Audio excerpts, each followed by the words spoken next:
Hello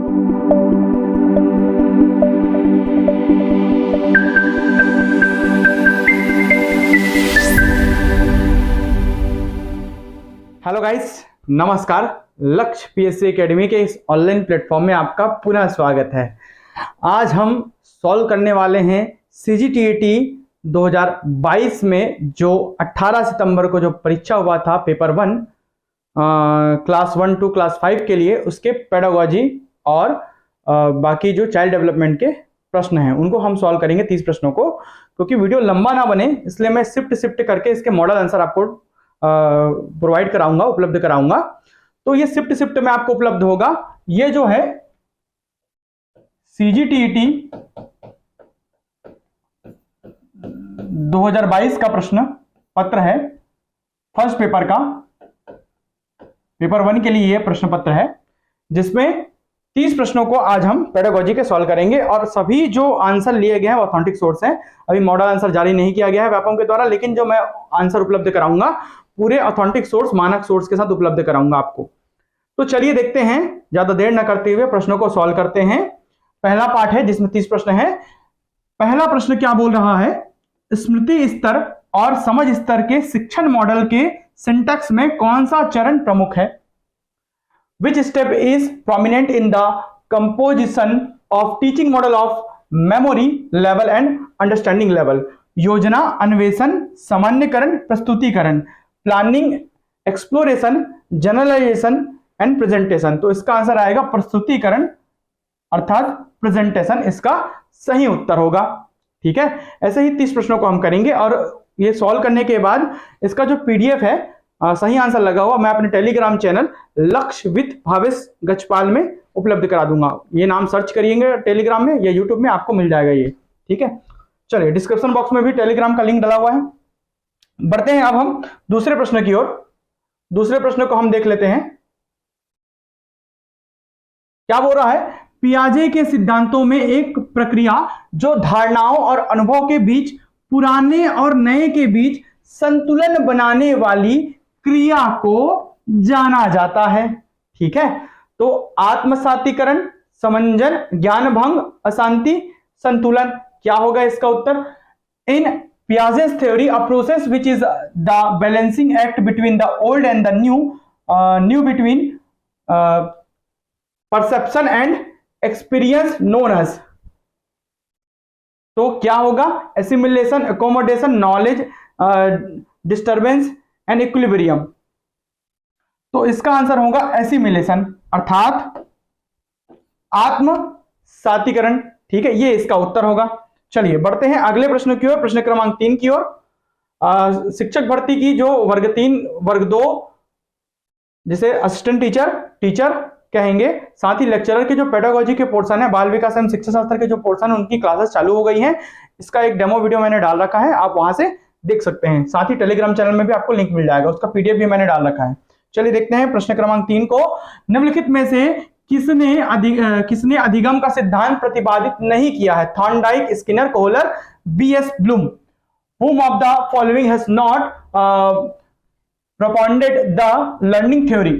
तो किसने नहीं किया है? बीएस ब्लूम ने इसका सिद्धांत प्रतिपादित नहीं किया है। ये इसका आंसर होगा डी। चलिए बढ़ते हैं अगले प्रश्न की ओर। प्रश्न क्रमांक 4 को हम देख लेते हैं।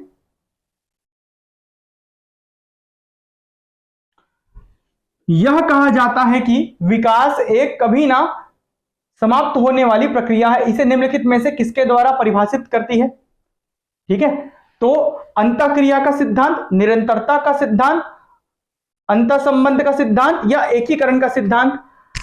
It is said that development is a never ending process. Which of the following defines it? Principle of interaction, principle of continuity, principle of interrelation and principle of integration। ठीक है, इंटीग्रेशन सॉरी। तो किसका सिद्धांत है ये? तो निरंतरता का सिद्धांत है ये, बी आएगा इसका उत्तर। ठीक है, क्रमांक 5 हम देख लेते हैं। व्यक्तित्व को मापने की विधि थीमेटिक अपरसेप्शन टेस्ट जो टीएटी है वो है।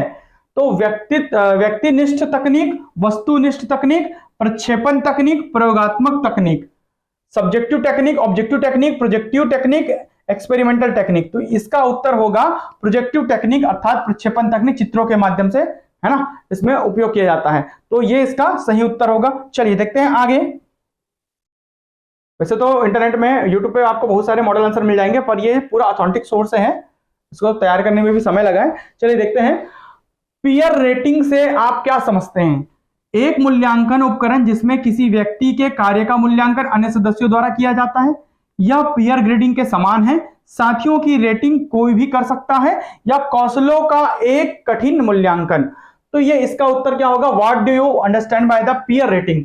तो an assessment tool wherein the work of a person is assessed by other peer member, यही इसका उत्तर होगा ए। एक मूल्यांकन उपकरण जिसमें किसी व्यक्ति के कार्य का मूल्यांकन अन्य सदस्यों द्वारा किया जाता है, तो इसका उत्तर यही होगा। आगे अगले प्रश्न की ओर। विकास के निम्नलिखित सिद्धांतों में से कौन सा सिद्धांत गलत है? Which of the following principle of the development is incorrect? 1, विकास में व्यक्तिगत विभिन्नता होती है। विकास संयोग का परिणाम होता है। यह एक सतत प्रक्रिया है। यह अनुमानित है। ठीक है। क्वेश्चन नंबर 7, इसका उत्तर क्या है भाई? There are individual differences in development. Development is the result of coincidences. तो गलत क्या है? तो ये कोइंसिडेंसेस तो इसमें होगा नहीं, यही इसका सही उत्तर होगा। गलत कथन देखना है तो विकास संयोग का परिणाम होता है, ये गलत कथन है। ठीक है, सीधा सीधा आपको उत्तर मिल जाएगा। चलिए देखते हैं आगे, अगले प्रश्न की ओर बढ़ते हैं हम। क्वेश्चन नंबर 8 को देख लेते हैं। विशेष कठिनाइयों, मानसिक स्वास्थ्य के मुद्दों, विशिष्ट अक्षमताओं मतलब शारीरिक या विकासात्मक वाले विद्यार्थियों की शिक्षा पद्धति और अभ्यास का वर्णन करने के लिए सामान्यतः किस शब्द का प्रयोग किया जाता है? Which term is generally used to describe the method and practice of education of students with particular learning difficulties, mental health issue, specific disabilities, physical और development? एकीकृत शिक्षा, विकलांगों के लिए शिक्षा, समावेशी शिक्षा, विशेष शिक्षा। तो इसके लिए क्या बोलते हैं? अर्थात स्पेशल एजुकेशन इसका उत्तर होगा। ठीक है, चलिए बढ़ते हैं 9वें प्रश्न की ओर। क्वेश्चन नंबर 9 देख लेते हैं। एनी सुलिवन, जिन्होंने हेलन केलर के ट्यूटर के रूप में कार्य किया, किससे पीड़ित थी? Any Sullivan who served as Helen Keller's tutor suffered from हड्डी रोग, विकलांगता, भाषाई दोष या मंदता, मानसिक मंदता, दृश्य हानि। तो इसका उत्तर क्या होगा? इसका उत्तर होगा डी, दृश्य हानि अर्थात विजुअल इंपेयरमेंट, इससे ये पीड़ित थी, ये इसका उत्तर होगा। चलिए बढ़ते हैं आगे 10वें प्रश्न की ओर।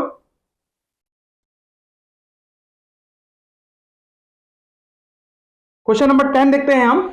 शिक्षा का अधिकार 2009 के अनुसार विशेष आवश्यकता वाले बच्चों को पढ़ाना चाहिए व्यावसायिक प्रशिक्षण केंद्रों में, जो उन्हें जीवन कौशलों के लिए तैयार करेंगे, आवश्यक सहायता प्रदान करते हुए घर पर उनके माता पिता और देखभाल करने वालों के साथ उनकी व्यक्तिगत आवश्यकताओं को पूरा करने के प्रावधानों के साथ समावेशी शिक्षा व्यवस्था में, विशेष रूप से उनके लिए बनाए गए विशेष स्कूलों में।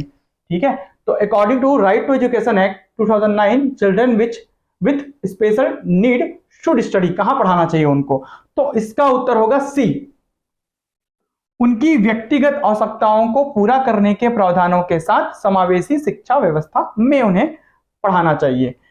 And inclusive education setups with provisions to cater to their individual needs, ये इसका उत्तर होगा। क्वेश्चन नंबर 11 को।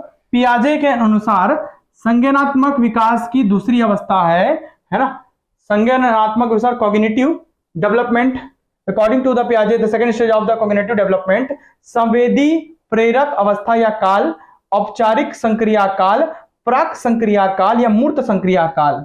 ठीक है, तो कौन सा स्टेज है? प्री ऑपरेशनल स्टेज इसका उत्तर होगा, प्राक संक्रिया काल इसका सही उत्तर होगा। चलिए बढ़ते हैं क्वेश्चन नंबर 12 की ओर। क्वेश्चन नंबर 12 क्या बोलता है? लॉरेंस कोलबर्ग के अनुसार एक कार्य संपादित करना व कुछ करना क्योंकि दूसरे उसे स्वीकार करते हैं, नैतिकता के खालिस्तान चरण का प्रतिनिधित्व करता है। ठीक है, पारंपरिक, पोस्ट पारंपरिक, औपचारिक, पारंपरिक, पूर्व पारंपरिक। ठीक है, according to Lawrence Kohlberg theory, performing an act and doing something because other approves it represent blank stage of morality. तो मोरालिटी से संबंधित है, ठीक है, नैतिकता से संबंधित है। तो इसका उत्तर होगा 12वां का उत्तर होगा ए, पारंपरिक। पारंपरिक अर्थात कन्वेंशनल चरण, नैतिकता के कन्वेंशनल अर्थात पारंपरिक चरण का प्रतिनिधित्व करता है, इसका उत्तर होगा। सभी जो आंसर है वो मानक सोर्स से लिए गए हैं। ठीक है, याद रखेंगे। और इसके जो पीडीएफ है, इसके उत्तर के साथ जो पीडीएफ है, मैं अपने टेलीग्राम चैनल लक्षवित भावेश गजपाल में डाल दूंगा। ये सर्च करिएगा टेलीग्राम में, पूरा नाम वहां पर मिलेगा, वहां पर ज्वाइन हो जाइए और क्लासेस के पीडीएफ भी उसमें मिल जाएंगे। चलिए देखते हैं क्वेश्चन नंबर 13। एक कार्य के दौरान मनीषा स्वयं से इस बारे में बात कर रही है कि वह किस प्रकार कार्य को आगे बढ़ा सकती है। भाषा और विचार पर लेव वाइगोस्की के अनुसार इस प्रकार का निजी भाषण किसका संकेत है? During a task Manisha is talking to herself about ways she can proceed on the task according to idea on language and thought. This kind of private speech is a sign of. तो स्वनियमन, आत्मकेंद्रिता, मनोवैज्ञानिक विकार, संज्ञानात्मक अपरिपक्वता, किसका ये संकेत है? Self regulation, egocentrism, psychological disorder या कॉग्निटिव इमेच्योरिटी। तो किसका है ये? तो इसका उत्तर होगा ए, स्वनियमन। क्या होगा इसका उत्तर? ए, स्वनियमन, सेल्फ रेगुलेशन इसका उत्तर होगा। चलिए हम बढ़ते हैं आगे क्वेश्चन नंबर 14 की ओर। किस प्रकार का मूल्यांकन विशेष आवश्यकता वाले बच्चों की पहचान है? Which type of the evaluation identifies children with special needs? Placement, योगात्मक, निरंतर, डायग्नोस्टिक। प्लेसमेंट, समेटिव, कंटिन्यूअस, साथ ही डायग्नोस्टिक। तो क्या होगा इसका? डी, डायग्नोस्टिक इसका सही आंसर होगा, सही आंसर होगा। चलिए बढ़ते हैं आगे अगले प्रश्न की ओर। दिव्या को 3 पेन दिखाए गए और वह अवलोकन करती है कि पेन ए पेन बी से लंबा है और पेन बी पेन सी से लंबा है। जब दिव्या ने अनुमान लगाया कि ए सी से लंबा पेन है तो वह जीन पियाजे के संज्ञानात्मक विकास की कौन सी विशेषता प्रदर्शित कर रही है? क्रमबद्धता, संरक्षण, सकर्मक विचार, काल्पनिक, निगमनात्मक, तार्किकता। ठीक है, तो कौन सा विचार वो शो कर रही है? तो इसका जो उत्तर होगा क्वेश्चन नंबर 15 का, हम देखते हैं, ये होगा ट्रांजिटिव थॉट अर्थात सकर्मक विचार, इसका उत्तर होगा 15 का। क्वेश्चन नंबर 16 देखते हैं हम। निम्नलिखित में से कौन सा सिद्धांत पुनर्बलन का सिद्धांत भी कहलाता है? Which of the following theory is also known as the theory of reinforcement? ठीक है, तो कौन सा सिद्धांत पुनर्बलन का सिद्धांत कहलाता है? तो स्वफूर्त अनुकूलन सिद्धांत, उद्दीपन प्रतिक्रिया सिद्धांत, क्लासिकल कंडीशनिंग सिद्धांत, सूझ या अंतर्दृष्टि का सिद्धांत। तो इसका उत्तर होगा ए, ऑपरेंट कंडीशनिंग थ्योरी, स्वफूर्त अनुकूलन सिद्धांत। 16 का जो होगा ए आंसर होगा। अब हम बढ़ते हैं 17वें प्रश्न की ओर। विकास का अर्थ है, तो विकास का अर्थ क्या है? The meaning of development is परिवर्तनों की प्रगतिशील श्रृंखला, यह आंशिक रूप से सही है। अभिप्रेरणा के परिणाम स्वरूप परिवर्तनों की प्रगतिशील श्रृंखला, अभिप्रेरणा का मतलब है मोटिवेशन, यहां पर मोटिवेशन नहीं आएगा। अभिप्रेरणा और अनुभव के परिणाम से परिवर्तनों की प्रगतिशील श्रृंखला, ये भी नहीं आएगा क्योंकि इसमें भी मोटिवेशन शब्द का यूज कर दिया गया है। तो परिपक्वता और अनुभव के परिणाम स्वरूप परिवर्तनों की श्रृंखला, ये इसका सही उत्तर होगा। Series of changes as a result of maturation and experience, यही कहलाता है विकास। पूरा सहायक शिक्षक और लेक्चरर में जितने भी बाल विकास एवं शिक्षा शास्त्र के जितने भी सिलेबस है पूरे कवर कराए जाएंगे इस चैनल के माध्यम से। चलिए हम देखते हैं, बच्चा भौतिक और सामाजिक वास्तविकता की अवधारणाओं का निर्माण करना प्रारंभ कर देता है, यह विशेषता है। The child begins to form concept of physical and social reality, this is one of the characteristics of शारीरिक विकास, बौद्धिक विकास, संवेगात्मक विकास, सामाजिक विकास। किस प्रकार के विकास का यह परिणाम है? तो क्वेश्चन नंबर 18 का आंसर क्या होगा? Physical development, intellectual development, emotional development, social development. तो इसका उत्तर होगा बी, बौद्धिक विकास, इंटेलेक्चुअल डेवलपमेंट। क्वेश्चन नंबर 19 देखते हैं, निम्नलिखित में से कौन सा बौद्धिक विकास का तत्व नहीं है? Which one is not an element of intellectual development? तो कौन सा नहीं है भाई? 19वां का आंसर जो होगा वो होगा सी, सहनशीलता। ठीक है, टॉलरेंस। अगला देखते हैं, क्वेश्चन नंबर 20 की ओर बढ़ जाते हैं हम। विशेष शिक्षा जो है, विशेष शिक्षा के सिद्धांत में शामिल है। Principle of special education includes, क्या शामिल है विशेष शिक्षा के सिद्धांत में? प्रतिबंधात्मक वातावरण, माता पिता की न्यूनतम भागीदारी एवं सहभागिता, गैर भेदभावपूर्ण पहचान और मूल्यांकन, सार्वजनिक शिक्षा पर रोक। तो इसका उत्तर होगा, सरल सा प्रश्न है, सरल सा उत्तर है गैर भेदभावपूर्ण पहचान और मूल्यांकन, non discriminatory identification and evaluation. ठीक है, चलिए आगे बढ़ते हैं हम क्वेश्चन नंबर 21 की ओर। प्रश्न क्रमांक 21, पेपर 1 सॉल्व कर रहे हैं। सीजीटीईटी जो 18 सितंबर को जो पेपर हुआ था उसका पेपर 1 हम सॉल्व कर रहे हैं। क्वेश्चन नंबर 21 क्या बोलता है? व्यक्तित्व के संदर्भ में कौन सा कथन गलत है? Which statement is wrong in the context of personality? तो कौन सा कथन गलत है हम देख लेते हैं। व्यक्तित्व अनूठा व विशिष्ट होता है। व्यक्तित्व आनुवंशिकता व वातावरण का संयुक्त उत्पाद है।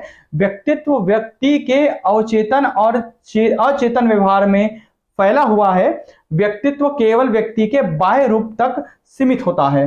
तो इसका उत्तर होगा डी, व्यक्तित्व केवल व्यक्ति के बाह्य रूप तक सीमित होता है। Personality is limited only to the appearance of a person. चलिए आप देखते हैं आगे, क्वेश्चन नंबर 22 बस खत्म होने वाला है, 30 प्रश्न है। वीडियो ज्यादा लंबा नहीं बनाऊंगा, पार्ट पार्ट में बनाऊंगा। सभी वीडियो जितने भी मॉडल आंसर है सभी इसी यूट्यूब चैनल पर मिलेंगे, लक्ष्यविद भावेश गजपाल में। इस चैनल को सब्सक्राइब कर लें, बेल आइकन को प्रेस कर लें, टेलीग्राम से जुड़ जाएं। चलिए देखते हैं आगे। 2 से 8 वर्ष की आयु के बच्चों के लिए विकास के पैटर्न में मोटर, सामाजिक, भावनात्मक, संवेगात्मक के साथ शामिल है। ठीक है, तो for children in the 2 to 8 year old group the pattern of development includes motor, social, emotional, cognitive and अनुकूल क्षमता या कौशल, संप्रेषण क्षमता या कौशल, भाषाई क्षमता या कौशल, लेखन क्षमता या कौशल, adaptability skills, communication skills, language skills, writing skills. तो इसमें क्या शामिल है? भाषाई क्षमता या कौशल, लैंग्वेज स्किल्स, ये इसका उत्तर होगा। चलिए आगे बढ़ते हैं। विद्रोह की भावना की प्रवृत्ति निम्नलिखित में से किस अवस्था से संबंधित है? ठीक है, question number 23, the tendency of feeling of rebellion is related to which of the following stages? बाल्यावस्था, शैशवावस्था, पूर्व किशोरावस्था, मध्य किशोरावस्था, पूर्व किशोरावस्था। ठीक है, प्री एडोलेसेंस। चलिए आगे बढ़ते हैं हम क्वेश्चन नंबर 24 की ओर। क्वेश्चन नंबर 24 की ओर हम बढ़ जाते हैं सीधा सीधा। तो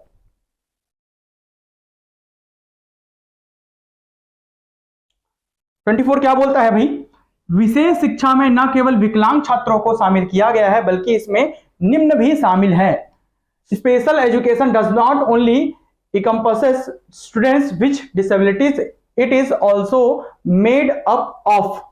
तो प्रतिभाशाली छात्र, खेलों में उत्कृष्ट छात्र, मादक द्रव्य सेवन करने वाले छात्र, समाज के कमजोर वंचित वर्गों के छात्र। इसका उत्तर होगा D, students from weaker sections of society. Question number 25 देख लेते हैं। हो सकता है बहुत सारे कैंडिडेट से लगभग क्वेश्चन बन गए हों, लेकिन कुछ ऐसे प्रश्न हैं जिसके उत्तर उन्हें नहीं मिल रहे हैं, तो यहां पर आपको पूरे उत्तर मिलेंगे। क्वेश्चन नंबर 25 देखते हैं। इसके बाद हिंदी के, इंग्लिश के, गणित के, पर्यावरण के, सबके मैं मॉडल आंसर डालूंगा बारी बारी से। चलिए, एक 6 से 7 वर्ष का बच्चा दूसरों के दृष्टिकोण को स्वीकार नहीं कर पाता। A child of 6 to 7 years old is not able to accept the others viewpoint। क्यों? क्योंकि वह बहुत छोटा है, क्योंकि वह आत्मकेंद्रित है, क्योंकि वह बुद्धिमान नहीं है, क्योंकि वह कल्पनाशील है। Because he is too young, because he is egocentric. वो क्योंकि वह क्या है भाई? ईगोसेंट्रिक है, अर्थात आत्मकेंद्रित है। ठीक है, इसका उत्तर होगा बी। चलिए आगे बढ़ते हैं। क्वेश्चन नंबर 26 की ओर बढ़ जाते हैं हम। चलिए, तो भारतीय संविधान में 6 से 14 वर्ष के आयु वर्ग के बच्चों के लिए निःशुल्क और अनिवार्य शिक्षा के अधिकार को शामिल किया गया है। The right to free and compulsory education for children between the age group of 6 to 14 has been included in the Indian constitution. तो अनुच्छेद 21A 21A, क्योंकि ये संशोधन है, पहले 0 से 14 था, बाद में 6 से 14 वर्ष इसको किया गया, तो 21A ABCD जब दिख रहा है तो संशोधन होता है, अमेंडमेंट होता है संविधान में, ठीक है। ये आर्टिकल नंबर 21A है, ठीक है। चलिए आगे बढ़ते हैं,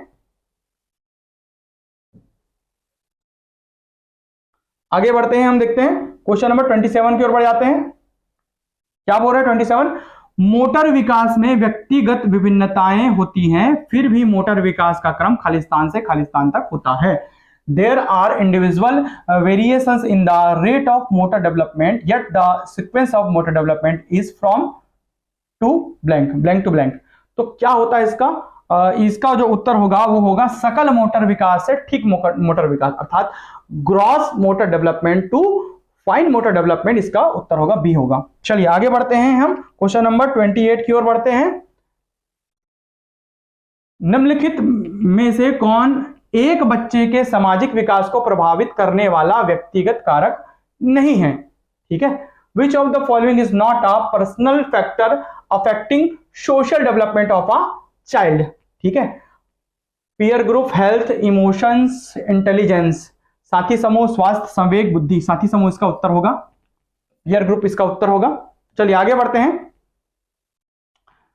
विकास की किस अवधि को अत्यधिक दबाव और तनाव का काल कहा जाता है, ठीक है।